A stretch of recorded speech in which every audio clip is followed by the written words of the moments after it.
जमीन देवारस होवणगे मुबारक अल्लाह दे। जमीन देवारस होवणगे मुबारक अल्लाह दे। पर जिन्ना उते लानत है ओ कट जावणगे। पर जिन्ना उते लानत है ओ कट जावणगे। यहोवा कायम रखदा है नेक मर्द कदमां नूं। नेक मर्द कदमां नूं यहोवा करदा है पसंद। यहोवा करदा है पसंद नेक मर्द रानू। जमीन देवारस होवणगे मुबारक अल्लाह दे। पर जिन्ना उते लानत है ओ कट जावणगे।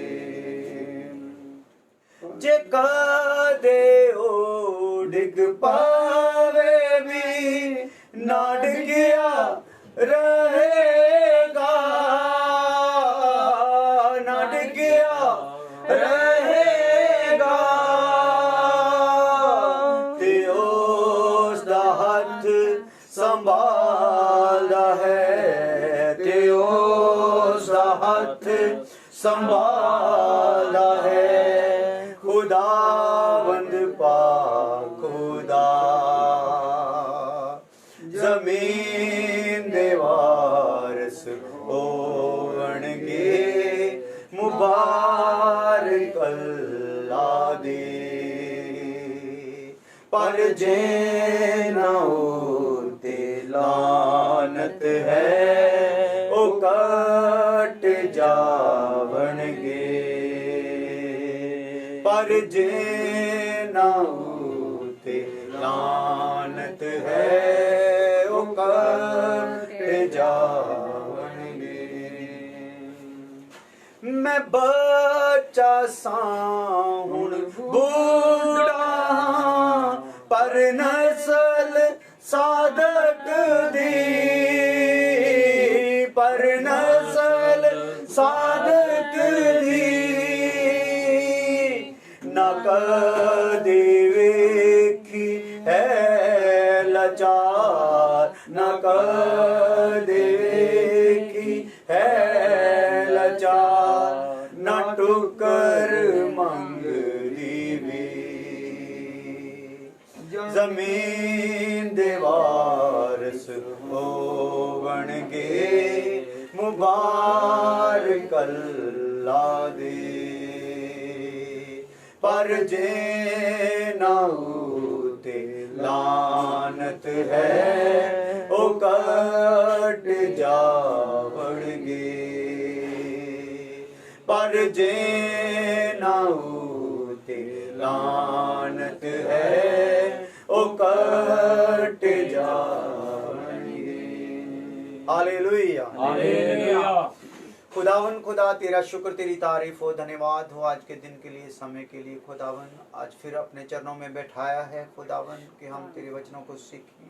जो दुल्हन का विषय हमारे आगे रखा है प्रभु इसके हर पहलू को हम अच्छे से जान सकें और अपने जीवनों में लागू कर सकें। बड़ी कृपा कर खुदावन। जितने भी लोग खुदावन इस समय सुनने के लिए बैठ गए हैं उनके लिए धन्यवाद। और उनको भी जितने तक चाहते हैं तेरा कलाम सुने प्रभु सबको खुदावन सुनने के लिए मदद करें प्रभु। रुकावटें दूर हो जाएं। तेरा पवित्र आत्मा मदद करे और खुदावंद तेरे दूत रखवाली करें और तीसरे स्वर से प्रकाशन दो, प्रभु यीशु मसीह के नाम में, आमीन। हालेलुया। तो प्रभु का धन्यवाद हो, खुदा ने हमें मौका दिया है। ये तो मेरा होना चला है, ये तो चल ये फोटो सही नजर आ रही है। हाँ जी, जाए थोड़ा ज्यादा पीछे कर दी, पीछे उल्टा दी, बैलेंस सही। हाँ जी, हालेलुया।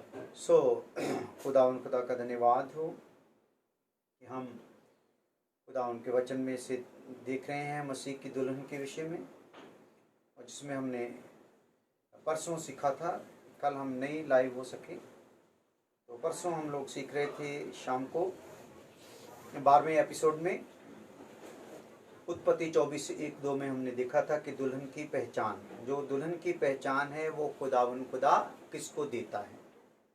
हालेलुया। इसका मतलब है दुल्हन की जो पहचान है वो हर एक को नहीं होती। खुदा के अभिषिक्त दास जो खुदा के ठहराए होते हैं, खुदा उन्हें ही सौंपता है दुल्हन की पहचान। तो पहला हमने देखा था प्रभु किसको दुल्हन सौंपेगा, जो अपने स्वामी के घर में वफादार होगा। हालेलुया। तो पहली बात है जो अपने स्वामी के घर में वफादार होगा, जो अधिकार रखता है और स्वामी के साथ उसका अच्छा संबंध है। दूसरी बात हम देख रहे थे, ये दास प्राचीन है, पुराना है। अब्राहम को इस पर पूरा भरोसा है। तो सब दासों को दुल्हन की पहचान नहीं होती। तीसरी बात हम देख रहे थे, जो परमेश्वर का ठहराया है वो दान नहीं दुल्हन को देखता है। जैसे आज बहुत अपील की जाती है दान के लिए, हमारा चर्च बन रहा है, जब फलाना है उसके लिए भेजो, फलाना काम कर रहे हैं उसके लिए दान भेजो। लेकिन जो अभिषेक दास होते हैं दान पर जोर नहीं देते। किस पर देते हैं? किसके अंदर दुल्हन का काम है, छुपा हुआ है। इसके लिए हमने रेफरेंस भी देखा था कि जिसके अंदर छुपा हुआ काम है वो उसी को देखते हैं, वो चाहे एक भी पैसा ना देने वाला हो। हालेलुया। दास उस पर पूरी ईमानदारी से उसको तैयार करेगा। तो चौथी बात, एलीएजर खुद नहीं बना, ठहराया गया था। हालेलुया। तो खुद ही नहीं, उसने वो उपाधि मांगी कि मैं आपका दास होना चाहता हूँ। सो अब्राहम ने उसे क्या किया था? ठहराया था अपना दास। जिसके पास अधिकार है संसार का, ईश्वर उसके पांव के नीचे होगा, तो अधिकार रखता होगा ना दास। तो पांचवी बात थी, सुसमाचार प्रचार करोगे तो दुल्हन आएगी, चंगाई सभा से दुल्हन नहीं आएगी, जैसा आज चल रहा है। तो ठहराए हुए दास के चिन्ह क्या हैं? पहली बात है प्राचीन है, उत्पत्ति 24:1-2 में हमने देखा। वो अधिकारी है, उत्पत्ति 24:2 में देखा। दूत आगे आगे उसके चलता है, उत्पत्ति 24:7 में देखा। और चौथी बात, अपनी बुद्धि इस्तेमाल नहीं करता, उत्पत्ति 24:14-18 में हमने देखा। पांचवा, हर एक के पीछे नहीं जाता, उत्पत्ति 24:17। तो अब छठा है, अपनी ताकत से कुछ नहीं करता, तलवार चलाने में रहम नहीं करता, उत्पत्ति 24:56 में हमने देखा। तो लास्ट इसका निचोड़ हमने देखा था, ऐसी 6 खूबियों वाले दास को चुनी हुई दुल्हन सौंपता है। हालेलुया। तो अगर किसी को चुनी हुई दुल्हन, जो खुदा की ओर से दुल्हन है चुनी हुई, वो सौंपना है, तो ये 6 खूबियां जो है एक दास के अंदर होनी है। कई तो हमने देखा था, कई तो गलत औरतों के पीछे ही होलिए हैं फिरते हैं, और कई सहेलियों के पीछे। कोई दुल्हन के साथ और भी बातें हैं ना, एक तो चुनी हुई दुल्हन है। हालेलुया। हालेलुया। तो एक क्या है, दूसरों की तरफ से बनाई हुई, ऐसे ही अपनी तरफ से ही बनी हुई है। वो कहते हैं उसका चाल चलन कुछ भी नहीं है, लेकिन बोलते क्या है, हम दुल्हन है। तो एक होती सहेलियां वो होती जो 10 कुआरियों का ग्रुप था, 5 मूर्ख थी और 5 सियानी थी, चातर थी। हालेलुया। तो कई सहेलियों के पीछे पड़े हुए हैं, कई गलत औरत के पीछे पड़े हुए हैं, लेकिन असली दुल्हन है जो चुनी हुई है, वो उसी को खुदा सौंपता है जिसमें ये 6 खूबियां होती हैं। तो आइए, रिबका का हमने शुरू किया था। रिबका दुल्हन के चुनाव का प्रतीक है, हमने देखा था। तो पहली बात, परमेश्वर की ओर से चुनी जाती है। दुल्हन क्या होती है? परमेश्वर की ओर से चुनी जाती है। तो उत्पत्ति 24:12 में हमने देखा था, आज रिबका को नहीं पता कि उसके जीवन में क्या होने जा रहा है। जैसे बहुते संतों को नहीं पता, प्रभु पता था। जब उन्हें बुलाया प्रभु ने तो उनको पता ही नहीं, वो तो अपने काम धंधे में बिजी थे। तो प्रभु का काम हमारे अंदर होते वक्त पता नहीं चलता, अचानक होता है। दुल्हन के अंदर से जो काम है अचानक प्रकट हो जाता है, पता ही नहीं होता कि आज काम होने वाला है। हालेलुया। तो अब चुनाव में ना रिबका का, ना अलियाजर का, ना इसहाक का, ना अब्राहम का कोई हाथ है, बल्कि खुदा खुद ही सारा काम कर रहा है दुल्हन के चुनाव में। हालेलुया। तो चुनाव का सारा काम किसका है? खुदा का है। हालेलुया। तो मत्ती 11 का 26-27 हम पढ़ते हैं। मत्ती की इंजील 11 अध्याय उसका 26-27 आयत, जल्दी से पढ़ें। उसी समय यीशु ने कहा, हाँ, हे पिता, स्वर्ग और पृथ्वी के प्रभु, हाँ, मैं तेरा धन्यवाद करता हूँ, हाँ, कि तूने इन बातों को ज्ञानियों और समझदारों से छिपा रखा और बालकों पर प्रकट किया। और बालकों पर क्या कर दिया है? प्रकट किया। ज्ञानियों से क्या किया है? इसको छुपा कर रखा है। इसके लिए प्रभु अपनी प्रार्थना में क्या कर रहा है? प्रभु का, परमेश्वर पिता का धन्यवाद कर रहा है। 27 तक। हाँ हे पिता, क्योंकि तुझे यही अच्छा लगा। हाँ, यही अच्छा लगा। मेरे पिता ने मुझे सब कुछ सौंपा है। और कोई पुत्र को नहीं जानता, केवल पिता। और कोई पिता को नहीं जानता, केवल पुत्र। और वह जिस पर पुत्र उसे प्रकट करना चाहे, प्रकट करना चाहे। हालेलुया। तो पिता को प्रकट करना है किसने है? पुत्र ने। हालेलुया। तो आइए, जिस पर पिता प्रकट करना चाहता है। हालेलुया। तो दुल्हन के लिए खुदा क्या करता है? जिस दास पर प्रकट करता है कि यही दुल्हन है। हालेलुया।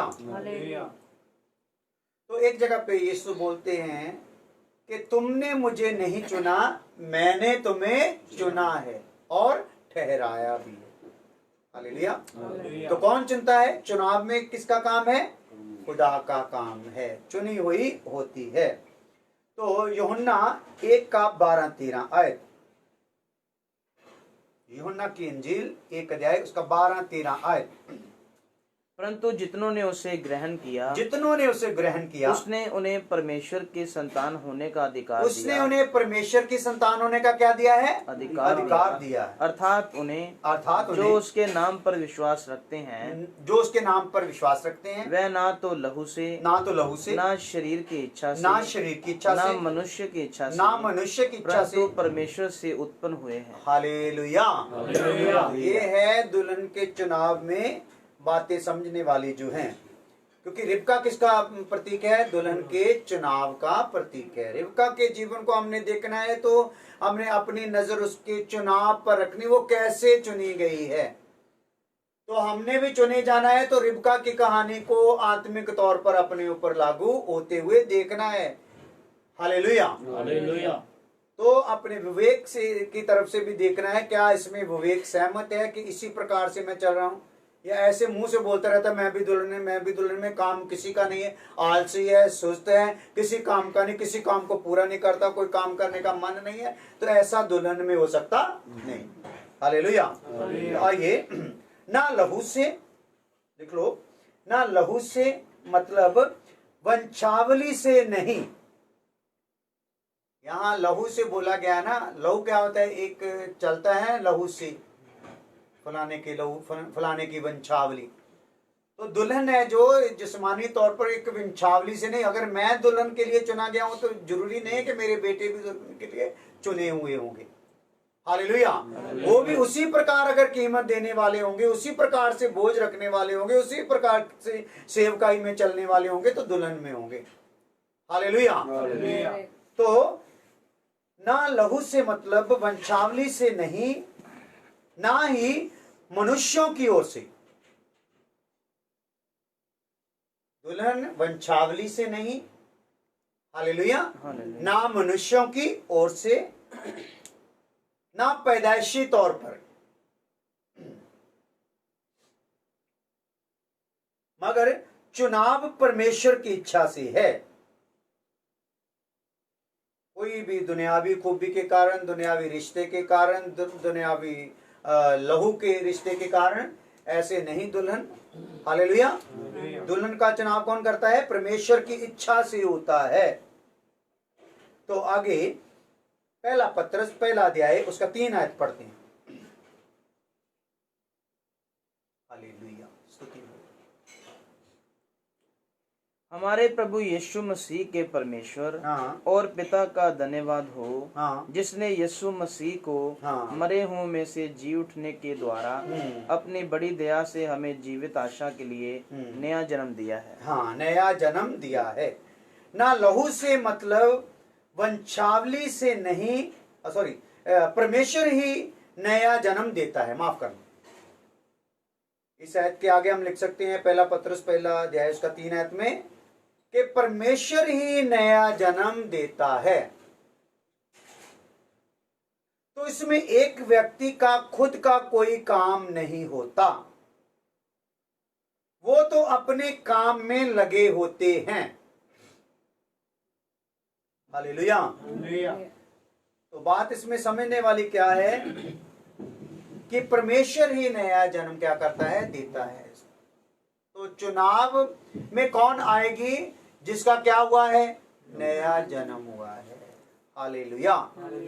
नया जन्म मतलब के परिवारक तौर पर किसी पारिवारिक रिलेशन के कारण, या सेवक के साथ पारिवारिक रिलेशन है, या सेवक का परिवार है, इसके कारण नहीं।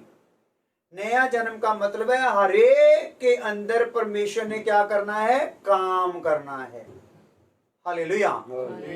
तो नया जन्म है, परमेश्वर हरेक के अंदर वचन का बीज क्या कर देता है? दे देता है, डाल देता है। तो फिर वो इंसान किस में आ जाता है? चुनाव में आता है। तो परमेश्वर ही नया जन्म देता है, जो इसमें एक व्यक्ति का खुद का कोई काम नहीं होता, वह तो अपने काम में लगा होता है।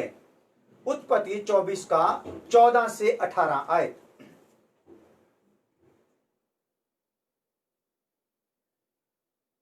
उत्पत्ति 24 का 14 से 18 आयत। इसलिए ऐसा होने दे कि जिस कन्या से मैं कहूँ अपना गड़ा मेरी ओर झुका कि मैं पीऊं, और वह कहे ले पी ले, बाद में मैं तेरे ऊँटों को भी पिलाऊंगी, ये कही ये वही हो जिसे तूने अपने दास इसहाक ये वही हो, ये बात याद रखना इस वचन में, ये वही हो जिसे तूने अपने दास इसहाक के लिए क्या किया हो? ठहराया हो। हाँ जी, हाँ जी। इसी रीति से मैं जान लूंगा कि तूने मेरे स्वामी पर करुणा की है, तूने मेरे स्वामी पर करुणा की है। और ऐसा हुआ कि जब वह कह ही रहा था कि रिबका जो अब्राहम के भाई नाहोर के जन्माए मिल्का के पुत्र बतूएल की बेटी थी, वह कंधे पर घड़ा लिए हुए आई। वह अति सुंदर और कुमारी थी और किसी पुरुष का मुंह ना देखा था, किसी पुरुष के साथ उसका कोई संबंध नहीं था। वह कुएं में सोते के पास उतर गई और अपना घड़ा भरकर फिर ऊपर आई। तब वह दास उससे भेंट करने को दौड़ा। वो दास क्या किया? उसके साथ भेंट करने को दौड़ा, मुलाकात करने को क्या किया? दौड़ा। और कहा अपने घड़े में से थोड़ा पानी मुझे पिला दे। उसने कहा हे मेरे प्रभु ले पी ले। और उसने फुर्ती से घड़ा उतारकर हाथ में लिए उसको पानी पिला दिया।